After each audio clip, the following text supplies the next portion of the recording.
cawaysi wanaagsan kula soo dhawaada xarunta wararka dunida ee BBC London wararkeena caawa waxa ugu waaweyn waxa uu ahaa wiil xaafad isku rarana ku koray laakiin ciyaartooygii caanka ah George Weah waxa uu dhaliyay gool siyaasadeed kadib markii uu ku guuleystay doorashada madaxweynaha ee Liberia magaalada Monrovia ayaa aad looga damaashaaday Shiinaha ayaa dafiray inay shidaal siiyeen Kuuriyada Waqooyi kadib markii ay koonfur Korea gacanta ku dhigeen markab la sheegay inuu jabinayo cunaqabataynta qaramada midoobay caawana waa caawadii tiknoolajiyada sharikadda Tesla ee samaysa gawaadhida korontada ku shaqeeya ayaa soo bandhigay gaadhi xamuulka qaado oo isna koronto ku soconaya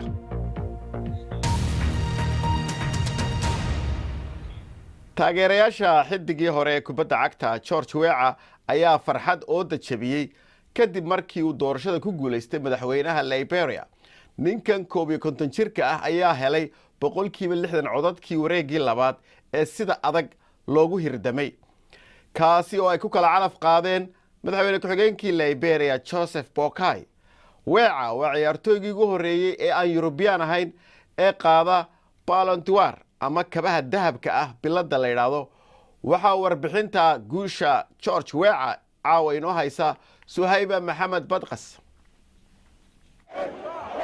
boqolaal ah taageerayaasha George Weah ayaa isugu soo baxay xarunta guddiga doorashada ayaga oo u dabaaldegaya guushiisa tirada boqolayda ee guud ee xisbiga CDC waa 61.5 boqolkiiba halka xisbiga Unity Party uu helay 38.5 boqolkiiba daqiiqada kadibna caasimadda Liberia waxa qabsaday heeso qoobka ciyaar iyo hoonka gawaarida oo dhawaq dheer ah madaxweynaha la doortay ayaa bartiisa Twitter-ka ku soo qoray fariintan waxaan si aad ah u dareemayaa dareenka dalka oo dhan waxaan cabirayaa ahmiyadda iyo mas'uuliyadda weyn ee aan qaaday kormeerayaasha caalamiga iyo kuwa gudahaba way ammaaneen sida doorashadu ay u dhacday waa horumar la taaban karo sida ay markii koowaad u dhacday doorashada bishii Oktoobar qofna la yaab kuma noqonayso in Weah uu guuleystay ninkan horay koobabka ugu guuleysan jiray ayaa isku daygiisii saddexaad ku guuleystay abaalmarintii ugu weynayd noloshiisa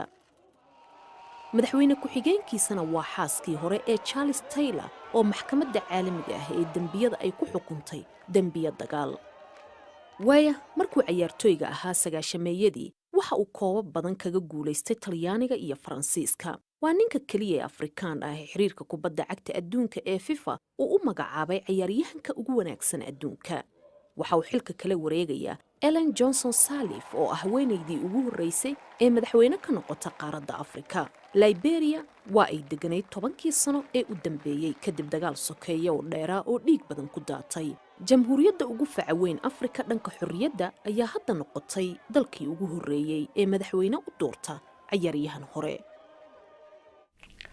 guusha uu gaadhay George Weah ayaa haddaba aad looga soo dhaweeyay waddanka Liberia dadka qaar Liberiinta ah ayaa la hadlay BBC-da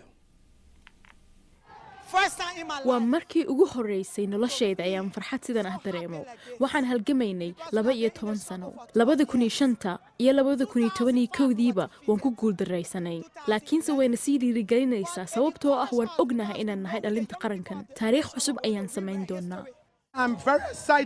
hadda waan qiiraysnahay waa taariikh cusub oo farxad leh Weah waa wiil ka abuuran ciidda waxaa madaxweyne loo doortay inay dadka Liberia jecel yihiin waa maalin farxad leh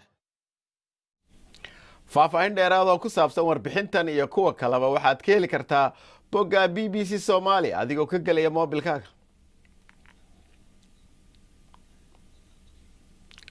Kuuriyada Koonfureed ayaa sheegtay inay bishii hore qabteen markab Shiinuhu leeyahay oo Kuuriyada Waqooyi u siday shidaal Shiinaha ayaa beeniyay hadalkaasi Donald Trump uu ku sheegay in Shiinuhu tuug yihiin oo lagu qabtay Donald Trump ayaa haddaba Twitterkiisa ku soo qoray in saliid lagu waday dalkaasi Kuuriyada Waqooyi ay la qabtay Shiinuhu waxay sheegeen inuu ixtiraamayo cunaqabataynta qaramada midoobay ay saareen dalkaasi Kuuriyada Waqooyi balse haddaba sanadkan soo socda ee 2018 ma noqon doonaa sanadkii ay Kuuriyada Waqooyi gaari lahayd hamigeeda nuclearka ah kaasi oo caalamkuna ka soo horjeedo.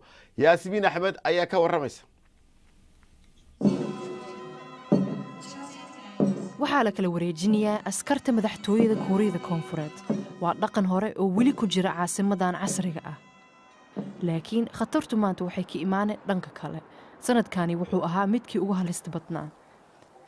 dadka halkan dalxiiska ku jooga waxay jecel yihiin inay ogaadaan sida ay u nool yihiin dadka Kuuriyada Waqooyi.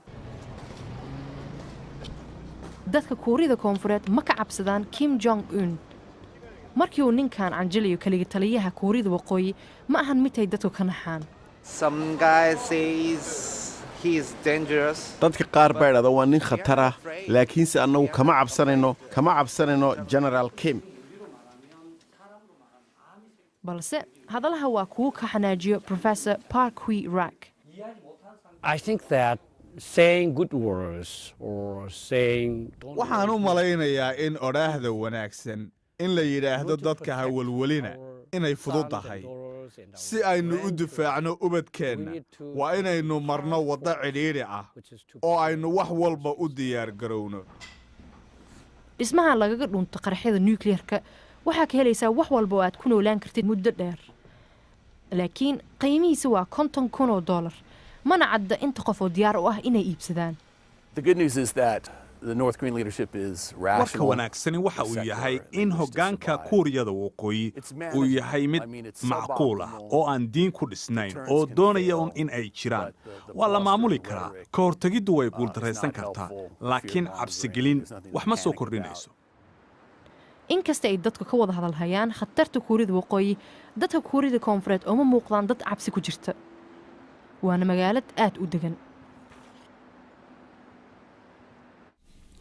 bal markana aynu eegno qodobada kale ee ku jira wararka maanta. dalka Masar 12 qof ayaa dhintay kadib markii maanta xaafadda Xilwaaniya ee Qaahira 2 weerar ka dhaceen. 10 ayaa dhintay kadib markii ay kooxaystiri jiira kiniisad qibdiintu ay halkaas ku leeyihiin, laakiin booliska ayaa horqabateeyay. isla xaafaddaasi ayaa 2 qof ku dhintay kadib warkii weerar kale ka dhacay dukaan ay isla qibdiintu leeyihiin. cadaadis badan ayaa fuulaya madaxweynaha Suumaha Koonfur Afrika. maxkamadda dastuuriga ee dalkaasi Koonfur Afrika ayaa maanta xukuntay in baarlamaanka dalkaasi ay waajibkooda gudan waayeen marka la eego fadeexadda musuqmaasuq ee dalkaasi ka taagan. waxayna maxkamaddu baarlamaanka ku amartay in uu bilaabo habraaca xilka lagaga qaadayo madaxweynaha dalkaasi Jacob Zuma oo loo haysto dacwado musuqmaasuq. koox ka waraysa xaaladda Suuriya oo degan dalkan UK ayaa sheegay in 24 saacadood ugu dambeysay dalka Suuriya waqooyi galbeedkiisa lagu dilay ilaa 66 qof. ciidamada dawladda iyo mucaaradka ayaa gacanta isula tagay iyadoo diyaaradaha Ruushka kuna dagaalka ku soo biireen. waxay sheegeen in 19 qof ay ku jiraan 7 carruur oo rayid lagu dilay Idlib iyo Hama. sharikadda Apple ee moobilada samaysa ayaa raaligelin ka bixisay kadib markii la ogaaday inay si ula kaca u yareeyeen xawaaraha iPhone-ku noocyo ka midii si dadku isaga bedelaan oo qaar kale ay u iibsadaan. laakiin sharikadda ayaa ku andacootay inay rabeen inay madxiyaan moobiladaasi si aan waqtigooda u soo gabagaboobin. waxay ballan qaadeen $50 oo qiimo dhimisa ciddii iibsatay bay yidhahdeen baytari cusub oo iPhone 6ka iyo kuwa ka horreeyaba ah. sanadka soo socda ee 2018 waxa uu noqonayaa sanad aad ugu muhiim ah qaaradda Latin America. gobolkaasi waxa uu qaban doonaa shirka wadamada qaniga ah ee G20 la yiraahdo kulan qaaradeedka Mareykanka. ajandahaasi waxa uu noqon doonaa ugu weyni howlgabka madaxweynaha Cuba Raul Castro, go'aanka uu Mareykanku ka gaari doono heshiisyada ganacsi ee uu la leeyahay Mexico.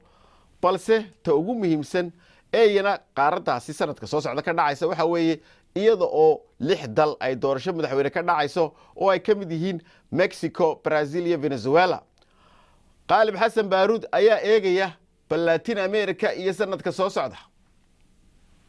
u dharaar cusub siyaasadda Colombia waxaana bisha 3aad dhici doona doorashooyinkii baarlamaanka iyo kuwii golaha deegaanka.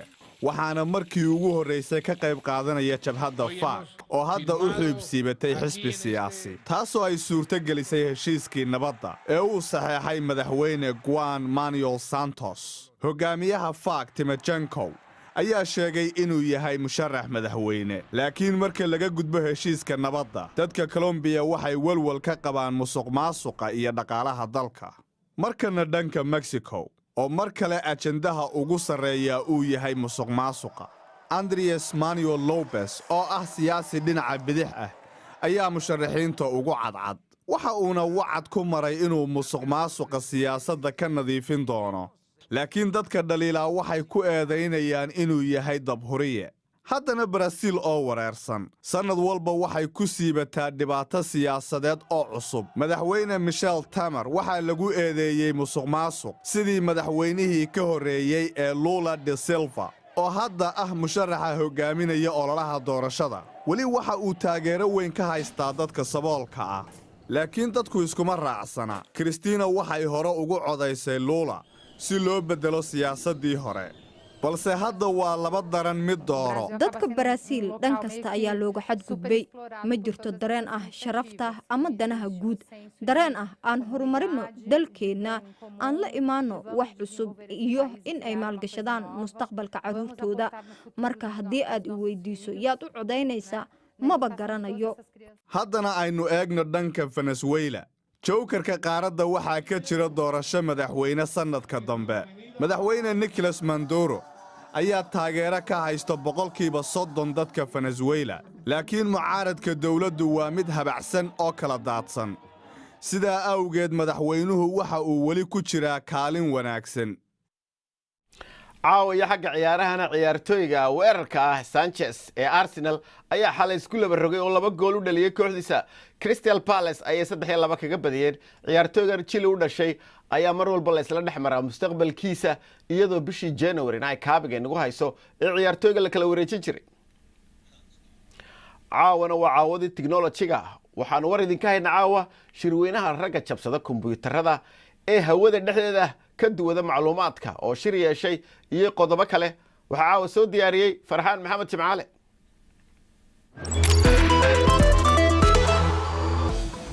madaxa shirkadda Telsa ayaa ballan qaaday in ay samaynayaan baabuur weyn oo qayb ka ah qorshooyinka shirkaddan samaysa baabuurta korontada. Elon Musk ayaa dadka ku xidhan Twitterkiisa ku weydiiyey fikrado lagu horumarin karo. waxa uu sheegay in baabuurkaasi uu xigi doono modelka Y kaasi oo ku salaysan modelka 3 ee Sedan. ciyaaryahanka adduunka ugu horeeya shaxda ayaa samaynaya ciyaar ku salaysan caqli macmal ah, laakiin markan ma noqon doonto midda Google ee DeepMind loo yaqaano oo ah mashiin kula ciyaaraya. Kichi ayaa hore u sheegay in wax macmala aan ku ciyaari doonin, laakiin warbaahinta Shiinaha ayaa ku soo warantay inuu la ciyaari doono Tencent-ka Shiinaha bisha April 2018. shir ayaa uga bilowday magaalada Leipzig kooxaha kombiyuutarada jabsada. naadiga dhibaatooyinka kombiyuutarka ayaa ku qiyaasay in 15,000 ay ka qayb gali doonaan shirkan oo soconaya 4 maalmood. arrimaha looga hadlayo waxaa ka mid ah halista ammaanka kombiyuutarada, ilaalinta xogta iyo weerarada internetka. waxay yarayn doonaan saxaafadda ka warramaysa si loo ilaaliyo wejiyada dadka qayb galaya. ugu dambayntiina Kuuriyada Koonfureed ayaa qaadaysa tallaabooyin ay wax uga qabanayso ka ganacsiga lacagta dijitaalka ah. waxaa ku jira tallaabooyinkaasi in la mamnuuco furashada akoon aan magac lahayn oo lacagta dijitaalka ah, waxaana mas'uuliyiintu ay joojin karaan sarifka lacagahaasi haddii loo baahdo.